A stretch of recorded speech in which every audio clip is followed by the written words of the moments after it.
నమస్కారం, నేటి సిటీ న్యూస్కి స్వాగతం. నా పేరు అజీమ్. బెల్లంపల్లి నియోజకవర్గంలోని వేమనపల్లి మండలాన్ని అన్ని రంగాల్లో అభివృద్ధి చేస్తారని ఎమ్మెల్యే గడ్డం వినోద్ వెంకటస్వామి హామీ ఇచ్చారు. వేమనపల్లి ప్రజాప్రతినిధులు, కాంగ్రెస్ నాయకుల ఆధ్వర్యంలో పౌర సన్మాన కార్యక్రమాన్ని నిర్వహించారు. ఈ సందర్భంగా ఎమ్మెల్యే వినోద్ కళ్యాణలక్ష్మి, షాదీ ముబారక్ లబ్ధిదారులకు చెక్కులు పంపిణీ చేశారు. అనంతరం ఆయన మాట్లాడుతూ ప్రజలకు ఇచ్చిన హామీలన్నీ అమలు చేస్తామని అన్నారు. నియోజకవర్గంలో పోడు భూముల పట్టాల విషయాన్ని ముఖ్యమంత్రి దృష్టికి తీసుకెళ్లి పరిష్కరిస్తానని హామీ ఇచ్చారు. గత ప్రభుత్వం పోడు రైతులను పట్టించుకోలేదని ఆరోపించారు. గ్యారంటీ పథకాల కోసం నిర్వహిస్తున్న ప్రజాపాలన కార్యక్రమాన్ని ప్రజలంతా సద్వినియోగం చేసుకోవాలని కోరారు. తన గెలుపు కోసం కృషి చేసిన ప్రతి ఒక్కరికి ఆయన కృతజ్ఞతలు తెలిపారు. ఈ కార్యక్రమంలో వేమనపల్లి జెడ్పీటీసీ, ఎంపీటీసీ రుద్రభట్ల స్వర్ణలత, సంతోష్ కుమార్, కాంగ్రెస్ మండల అధ్యక్షుడు సయ్యద్ సాబిర్ అలీ, నీల్వాయి సర్పంచ్ గాలి మధు, కన్నెపల్లి మండల ఎంపీపీ సృజన, నరసింగరావు తదితరులు పాల్గొన్నారు.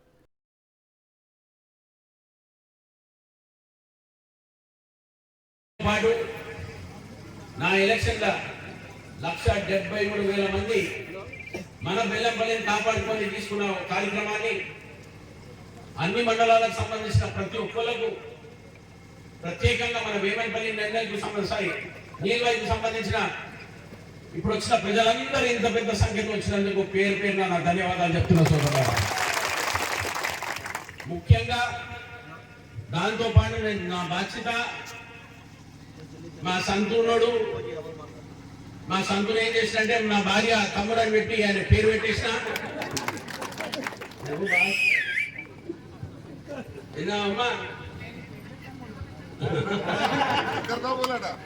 అంటే ఆయనకు నా మిస్సెస్ తోని వాళ్ళ నాయనతోని నాకు చాలా నారాయణరావు సార్తో నాకు చాలా పర్సనల్ సంబంధం ఉండే. అప్పటి నుంచి ఈ కుటుంబ సభ్యత్వాన్ని కంటిన్యూ చేస్తున్నాం. ప్రత్యేక ధన్యవాదాలు చెప్తున్నా ఆయన్ని.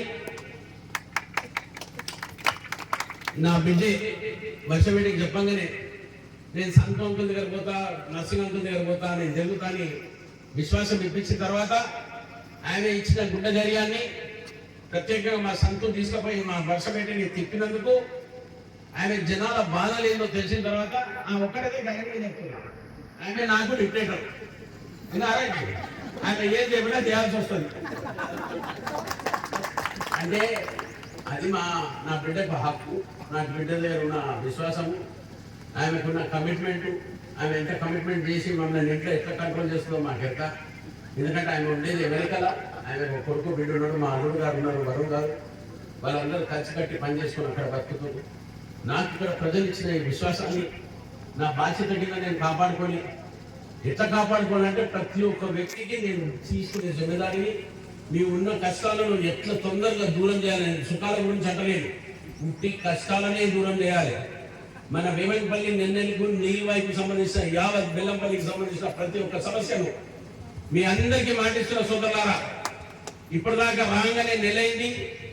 మనం సంతు చెప్పినట్టు రింగ్ బస్ అన్నాడు, వచ్చిందా రింగ్ బస్? మళ్ళీ మీకెందుకు అమ్మా, మీరు ఎప్పుడు ఫ్రీ బస్ అన్నారు, ఫ్రీ బస్ ఎంతమంది ఎక్కిందమ్మా, దాన్ని చేయలేము. వెరీ గుడ్, వెరీ గుడ్ అమ్మా. మేము మా సోనియామపల్లి తీసుకొచ్చి ఇచ్చిన ఈ మహిళా సోదరు వాళ్ళ గ్యారంటీ అంటే యావత్ తెలంగాణలో మొత్తం తిప్పిన తర్వాత చూస్తే మీ అందరికీ మా మనస్ఫూర్తిగా ధన్యవాదాలు. ఎందుకంటే ఇప్పటిదాకా ఒక నెల రోజులలో 6,50,00,000 మందికి ఫ్రీ టికెట్ ఇప్పటిదాకా ఖర్చు అయింది. బాగా సంతోషంగా భయపడలే, నరసింహరావు భయపడలే, దుర్గం చింగయ్య అంటే ఉన్నాం ఎప్పుడు. కానీ మేమిద్దరం, మీరు కూడా పేరు పెట్టింది జోడీ బ్రదర్స్ అని, ఎప్పుడు జోడీగానే ఉంటాం. ఏ కష్టం వచ్చినా ఇటుదంతా తడువాడాలి, అటుదంతా తిట్టువాడాలి ఎవరు కానీ. మనకు కూడా సమయం వచ్చేది. మెయిన్గా మన సార్ దేవుని అటువంటి ఎలక్షన్లో కూడా చెప్పి ఆయన రామాయణ అనుమతున్నది లక్ష్మణ్. మెయిన్ డబ్బులు తినుడు కానీ, ఈ ఇండ్ల పైసలు, పెన్షన్ల పైసలు, ఆ టీఆర్ఎస్ కల్చర్ ఉంది కదా, ఏంటి ఇంటికి 30,000, తర్వాత దళిత బంధుకు 3 లక్షలు, అటువంటి ఏముండే బిడ్డ. వినోద్ సార్ పేరు కాపాడమే మా ధ్యేయం తప్ప 10 రూపాయలు సంపాదించుకునేది లేదు. వాళ్ళ అయ్య పేరు నారాయణరావు, సంతోషంగా అయ్య పేరు, నా అయ్య పేరు కూడా అయ్య పేరు నారాయణరావు. మా అయ్య ఒకటే అంటే బిడ్డ కూడా నచ్చ ఒకటి పువ్వు పెట్టు 10 రూపాయలు దానం చేయ తప్ప ఒకటి 10 రూపాయలు మాత్రం తిని ఉసురు పెట్టుకోకుండా అని చెప్పారు. ఇక అటులో చెప్పాడు వాళ్ళ ఏదైనా చెప్పినట్టు అరే బిడ్డ 10 రూపాయలు తిను ముట్టిని దాంట్లో వాళ్ళ పేరు. కాబట్టి ప్రజలకు మేము ఎప్పుడు మీకు సేవకులమే, మేము పెద్ద నాయకులం కాదు, సారథకరం ఉంటాం. మీకు ఏ పని కావాలన్నా మేము చేయడానికి సిద్ధంగా ఉన్నాం. సింగరేణికి ఈ ఆర్థిక సంవత్సరం నిర్దేశించిన 70 మిలియన్ టన్నుల ఉత్పత్తి లక్ష్య సాధనలో ప్రతిరోజు విలువైందేనని, ఇందుకోసం ప్రతి ఒక్కరూ అంకిత భావంతో పనిచేయాలని సంస్థ సిఎండి బలరాం అధికారులకు సూచించారు. సిఎండిగా బాధ్యతలు చేపట్టిన తర్వాత మొదటిసారిగా బలరాం సింగరేణిలోని అన్ని ఏరియాల జీఎంలు ఇతర అధికారులతో ఉత్పత్తిపై సమీక్షా సమావేశాన్ని నిర్వహించారు. దేశ ఇంధన అవసరాలు రానున్న వేసవి కాలంలో థర్మల్ విద్యుత్ కేంద్రాల వద్ద 21 రోజులకు సరిపడా బొగ్గు నిల్వలు ఉండేందుకు వీలుగా రోజుకు 2.24 లక్షల టన్నుల బొగ్గు ఉత్పత్తి రవాణా చేయాలని, రోజుకు 15 లక్షల క్యూబిక్ మీటర్ల ఓవర్ బర్డెన్ను తొలగించాలని ఆదేశించారు. సింగరేణి కాలరీస్ చైర్మన్ ఎండీగా బాధ్యతలు స్వీకరించిన తర్వాత తొలిసారిగా అన్ని ఏరియాల జీఎంలతో పాటు వివిధ విభాగాల జీఎంలు ఉన్నత అధికారులతో వీడియో కాన్ఫరెన్స్ ద్వారా నిర్వహించిన సమీక్షా సమావేశంలో ఆయన ఉత్పత్తిపై సమీక్ష చేయడంతో పాటు సంస్థ పురోగభివృద్ధిపై దిశానిర్దేశం చేశారు. అంతకుముందు ఆర్థిక సంవత్సరంతో పోల్చితే ఈ ఏడాది మొదటి 9 నెలల కాలంలో బొగ్గు ఉత్పత్తి, రవాణా, ఓవర్ బర్డెన్ తొలగింపు ఆశాజనకంగా ఉన్నాయని పేర్కొన్నారు. గత ఏడాదితో పోల్చితే బొగ్గు ఉత్పత్తిలో 5.15% వృద్ధితో 49.66 మిలియన్ టన్నులు, రవాణాలో 8% వృద్ధితో 51 మిలియన్ టన్నులు, ఓవర్ బర్డెన్ తొలగింపులో 6% వృద్ధితో 306.6 మిలియన్ క్యూబిక్ మీటర్ల మేరకు లక్ష్యాలను సాధించినట్లు తెలిపారు. ఇదే స్ఫూర్తితో రానున్న 3 నెలల్లోనూ సమిష్టిగా లక్ష్య సాధనకు కృషి చేయాలన్నారు. ఒక జట్టుగా ముందుకు సాగాలని, ప్రతి ఒక్కరి పనితీరును పరిశీలిస్తామని అన్నారు. అలాగే నూతన ప్రాజెక్టులను ప్రారంభించడంలో ఎదురవుతున్న అవాంతరాలను అడిగి తెలుసుకున్నారు. రాష్ట్ర ప్రభుత్వంతో మాట్లాడి భూసేకరణ, ఇతర అనుమతులపై ప్రత్యేక చొరవ తీసుకుంటామని అన్నారు. సింగరేణి సంస్థ ఒడిశాలోని నైనీలో చేపట్టిన బొగ్గు బ్లాక్ నుంచి ఉత్పత్తిని సాధ్యమైనంత త్వరగా ప్రారంభించేందుకు ఆ రాష్ట్ర ఉన్నత అధికారులతో మాట్లాడతానని పేర్కొన్నారు. ఈ ప్రాజెక్టు విషయంలో ఒడిశా రాష్ట్ర ప్రభుత్వంతో మాట్లాడి సమస్యల పరిష్కారానికి కృషి చేస్తానని రాష్ట్ర ఉప ముఖ్యమంత్రి, ఇంధన శాఖ మంత్రి భట్టి విక్రమార్క పేర్కొన్నారు. త్వరలో ఆయన నేతృత్వంలో సింగరేణి ఉన్నత అధికారుల బృందం ఆ రాష్ట్రంలో పర్యటిస్తుందని వెల్లడించారు. పని సంస్కృతిని మరింత మెరుగుపరచాలి. సింగరేణి దేశంలోనే అగ్రస్థాయిగా కంపెనీగా నిలవడంతో ప్రతి ఒక్క ఉద్యోగి, అధికారి తమ వంతు బాధ్యతలను సక్రమంగా నిర్వర్తించాల్సి ఉంటుందని సిఎండి ఎం బలరాం అన్నారు. సింగరేణి పని సంస్కృతిని మరింత పెంచేందుకు అందరూ కృషి చేయాలని తెలిపారు. సృజనాత్మకంగా పనిచేసే ప్రతి ఒక్కరి ప్రతిభను గుర్తిస్తామని పేర్కొన్నారు. నూతన సాంకేతికతను ఎప్పటికప్పుడు అందిపుచ్చుకుంటూ ఉత్పాదకతను పెంచాలన్నారు. సింగరేణిలో అనుభవజ్ఞులైన జీఎంలు ఒకేసారిగా పెద్ద సంఖ్యలో రిటైర్ అవుతున్నారని, ఈ నేపథ్యంలో యువ అధికారులను ప్రోత్సహించి సంస్థ భవిష్యత్తుకు బలమైన పునాదులు వేయాలని అన్నారు. ఈ సమీక్ష సమావేశంలో అన్ని ఏరియాల జీఎంలు పాల్గొన్నారు.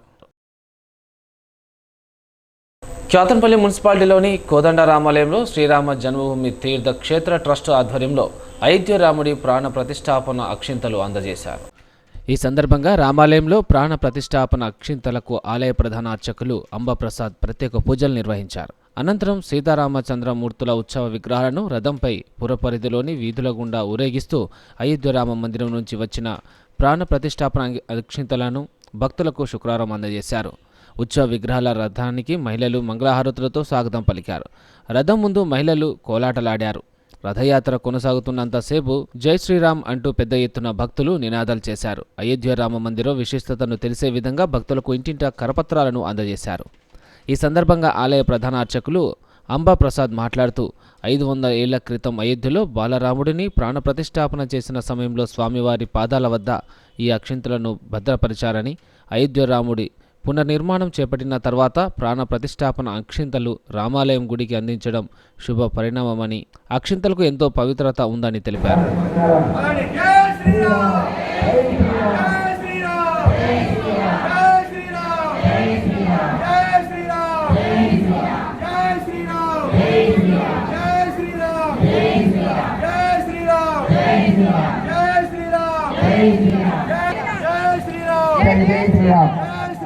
జై జై శ్రీరామ్, జై జై శ్రీరామ్, జై శ్రీరామ్, జై జై శ్రీరామ్, జై జై శ్రీరామ్, జై జై శ్రీరామ్, జై జై శ్రీరామ్, జై జై శ్రీరామ్ జై జై శ్రీరామ్ జై జై శ్రీరామ్. బాలరాముడు అలాంటి రామాలయ స్థానంలో మహమ్మదీయులు ఆ దేవాలయాన్ని కూలగొట్టి మసీదులు కట్టారు. మన హిందువులు 500 సంవత్సరాలు పోరాడితే ఈ ప్రభుత్వంతో ఈ సంవత్సరం అక్కడ బాలరాముడి యొక్క దేవాలయం మీకు ఇచ్చినటువంటి ఫోటోల్లో ఉంది, ఆ మోడల్లో తయారైపోయింది. ఈ నెల 22వ తారీఖున రాముల వారి యొక్క విగ్రహ ప్రతిష్టాపన మహోత్సవం జరుగుతుంది. ఈ కార్యక్రమానికి విదేశాల నుంచి కూడా అనేక మంది ప్రతినిధులు హాజరవుతున్నారు. కాబట్టి ఆ యొక్క దాన్ని పట్టుకొని మనం ఈ రోజున అయోధ్యలో నుంచి వచ్చినటువంటి అక్షింతలు ఇంటింటికి పంచడం జరుగుతుంది. ఇంటింటికి తిరిగి ఆ రాముడి యొక్క జై శ్రీరామ్ అనుకుంటూ అక్షింతలు తీసుకొని మీరు ఇంట్లో పెట్టుకున్నట్టయితే మీకు ఆ రాముడి యొక్క కృప జరుగుతుంది. రాముడి యొక్క దైవాల మనందరం ఈ నెల 6 నుండి 8 వరకు వికారాబాద్ జిల్లా పరిగి పట్టణంలో నిర్వహిస్తున్న సుబాయి దీని ఇస్తేమా కార్యక్రమానికి నిర్వాహకులు అన్ని ఏర్పాట్లు పూర్తి చేశారు. ఈ నెల 6, 7, 8 తేదీలలో వికారాబాద్ జిల్లా పరిగి పట్టణంలో నిర్వహిస్తున్న సుబాయి దీని ఇస్తేమా కార్యక్రమానికి నిర్వాహకులు అన్ని ఏర్పాట్లు పూర్తి చేశారు. ఈ కార్యక్రమానికి 2 తెలుగు రాష్ట్రాల నుండే కాకుండా చుట్టుపక్కల రాష్ట్రాల నుండి కూడా లక్షల సంఖ్యలో పెద్ద ఎత్తున మైనార్టీలు ఇక్కడికి వస్తారని నిర్వాహకులు తెలిపారు. ఎవరికి ఎలాంటి అసౌకర్యం కలగకుండా అన్ని ఏర్పాట్లు పూర్తి చేశామని అన్నారు.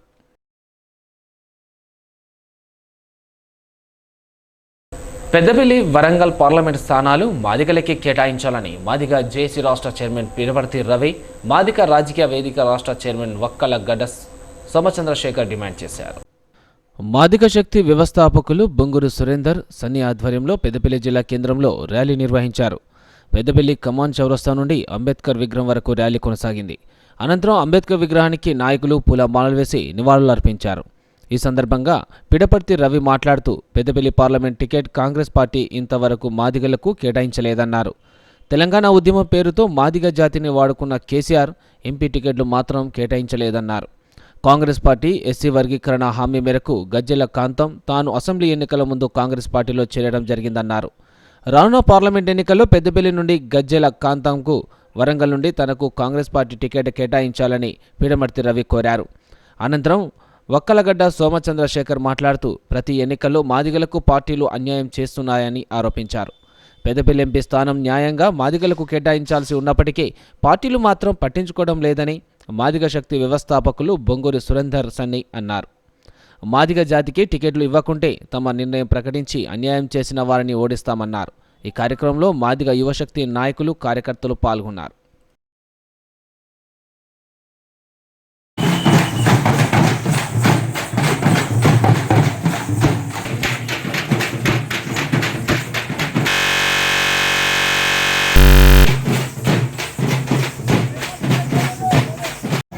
అన్యాయాన్ని దృష్టిలో పెట్టుకొని మన జనాభా ప్రాతిపదికన మాదిగలకు సముచిత స్థానం కల్పించాలనే ఒక లక్ష్యంతో మరి ఈ కార్యక్రమానికి విచ్చేసినటువంటి మాదిగ శక్తి మహారాయాలకు వచ్చినటువంటి మరి డాక్టర్ పిడమర్తి రవి గారు, ఎస్సీ కార్పొరేషన్ మాజీ చైర్మన్ మరియు మాదిగ జేఏసీ రాష్ట్ర చైర్మన్ గారిని వేదిక అలంకరించవలసిందిగా కోరుతున్నాం. అలాగే మాదిగ రాజకీయ వేదిక రాష్ట్ర చైర్మన్ చంద్రశేఖర్ అన్న గారిని కూడా మరి వేదికను అలంకరించవలసిందిగా కోరుతున్నాం. అలాగే మాదిగ శక్తి జిల్లా కన్వీనర్ కల్లపల్లి రవి గారిని, అలాగే తెలంగాణ అంబేద్కర్ సంఘం, తెలంగాణ ప్రజా సంఘాల జేఏసీ ఉమ్మడి అధ్యక్షులు సముద్ర అజయ్ గారిని, సీనియర్ దళిత నాయకులు కుక్క కనకరాజు గారిని, అలాగే పెద్దపల్లి మాదిగ కుల పెద్ద మనిషి కుక్క నారాయణ. సిటీ న్యూస్ ఇంతటితో సమాప్తం. తిరిగి ప్రసారమైన సిటీ న్యూస్తో మళ్ళీ కలుసుకుందాం. అంతవరకు సెలవు. నమస్కారం.